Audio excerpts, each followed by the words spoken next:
Après Hiroshima et Nagasaki, la course a démarré. Les États-Unis ont commencé. 4 ans plus tard, en 1949, les Russes font exploser leur première bombe et ça surprend l'Ouest. Plusieurs scientifiques du Manhattan Project, comme Klaus Fuchs ou encore Theodore Hall, auraient transmis des informations confidentielles à Moscou. Mais alors, en plus des Américains et des Russes, qui possède la bombe aujourd'hui? De nouvelles puissances s'arment à leur tour. Et bah oui, y a pas de raison, eux aussi veulent être en position de dissuasion et non de pays intimidables. L'Iran est largement soupçonné de travailler à sa création et l'Arabie Saoudite souhaiterait l'avoir aussi. Aujourd'hui, il n'existe que 9 puissances nucléairement armées, en tout cas de reconnues. Et pour ça, on s'appuie sur les tests que les différentes puissances ont pu faire par le passé. Pour la faire courte, la Grande-Bretagne, c'est l'opération Hurricane le 3 octobre 1952.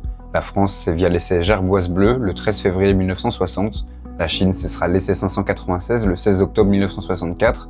L'Inde, l'essai Smiling Buddha. Bon, petit euphémisme au passage pour le nom d'un test nucléaire. Ce sera le 18 mai 1974. Le Pakistan obtiendra lui la bombe via les essais Chagai 1 et Chagai 2 le 28 et 30 mai 1998. La Corée du Nord l'obtiendra elle via un essai souterrain le 9 octobre 2006 et Israël, bien qu'elle n'ait jamais fait de test. Et oui, car Israël n'a jamais reconnu officiellement posséder l'arme, mais tout le monde sait qu'il l'a. C'est un peu comme l'enfant avec du Nutella plein la bouche qui dit qu'il n'y a pas touché, bah c'est clair pour tout le monde. Et cette mécanique-là, elle a un nom. Ça s'appelle la politique d'ambiguïté stratégique. On reste dans le flou pour inquiéter l'adversaire sans faire de déclaration officielle. Ça permet une dissuasion, mais ça permet surtout des zones d'ombre diplomatiques et juridiques. Mais alors, comment Israël a obtenu la bombe et surtout comment on sait qu'ils l'ont? En 57, Israël signe un accord avec la France. La France, à l'époque très proche d'Israël, aide à construire un réacteur nucléaire civil à Dimona dans le désert de Negev.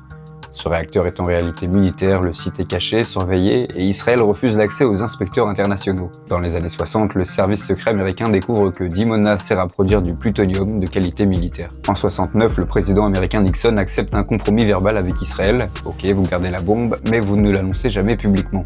Et puis Israël n'a jamais confirmé son arsenal. C'est en 86 qu'un technicien israélien, Mordechai Vanunu, dévoile au Sunday Times des photos et données prouvant qu'Israël a bien l'arme nucléaire. Il sera évidemment très vite kidnappé par le Mossad, ramené en Israël, jugé pour trahison et emprisonné pour 18 ans. Bon bref, on pourrait faire une vidéo entière là-dessus, mais c'était surtout pour montrer que dans cette course à l'armement, tout le monde ne s'est pas armé de la même façon et surtout n'est pas juridiquement encadré de la même manière.